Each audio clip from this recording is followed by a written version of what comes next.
Hello, it's Kim, And I'm Denise. and we are It's Real. Join us as we bring the Bible to life. And discover Jesus in both the Old and New Testament. Hello, I'm Kim, And I'm Denise. and this is It's Real. Yes, it is. We're continuing in Genesis as we go along with the story of Mr. Isaac. Now, we're kind of going back in time before Esau and Jacob. Okay, yep.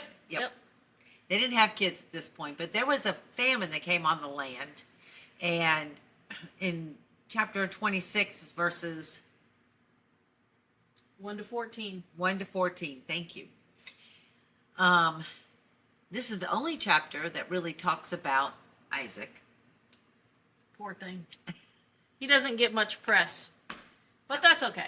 He was a good boy. And, yeah, but he had his faults. He has his faults, but he was also a man in covenant with God. Okay. Yeah, and he took seriously the Abrahamic covenant. Yes, he did. And he actually never left the land. No, he did not. Like Abraham, he came from somewhere else and he left into Egypt for a little while, but Isaac never left. Right. So someone else went and got his wife from a different land, and then even during the famine, he started moving because, he's a nomad and he's grazing sheep. So he's looking for fertile ground. That's right, So grass. Yes. Yep. Mm-hmm. But just like in Abraham's story, there was a famine, and he was going to move.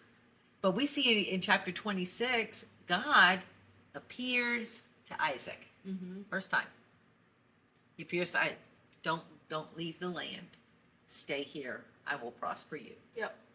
And what did he do? He stayed. He did. He stayed in that land of Gerar. He never moved on. But while he was there, the Abimelech, on his horse, comes riding in. What's going on here?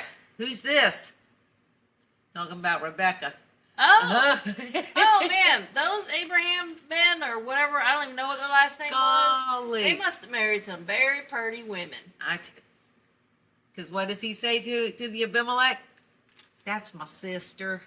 Like, have we not heard this story before? Yep. So they're living on the land.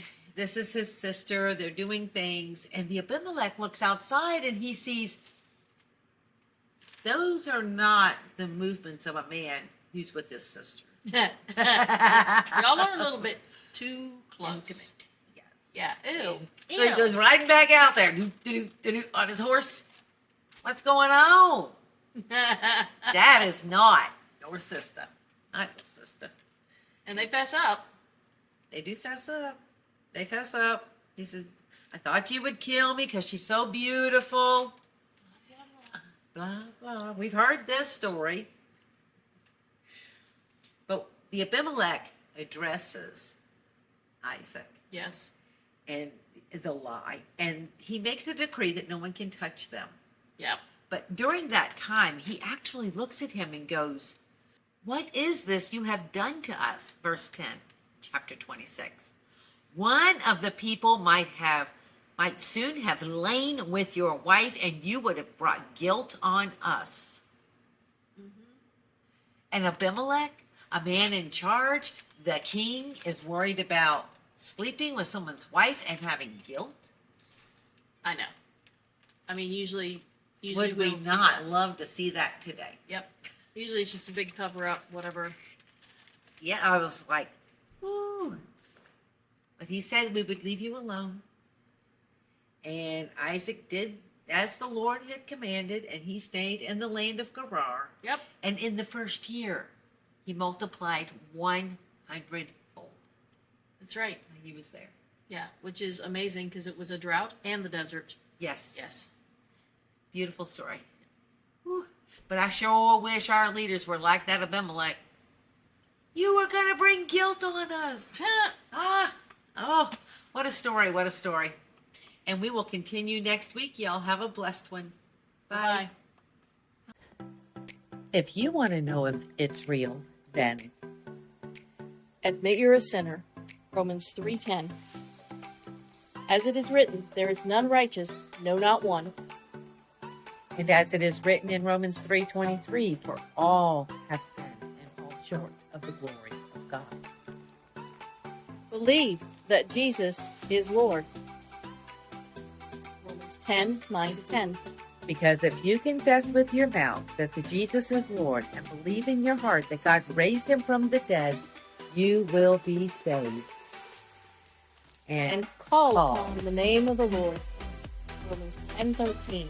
For whoever calls in the name of the Lord shall be saved. If you enjoyed this episode, Like, subscribe, and share. you can contact us at Contact itisreal@gmail.com.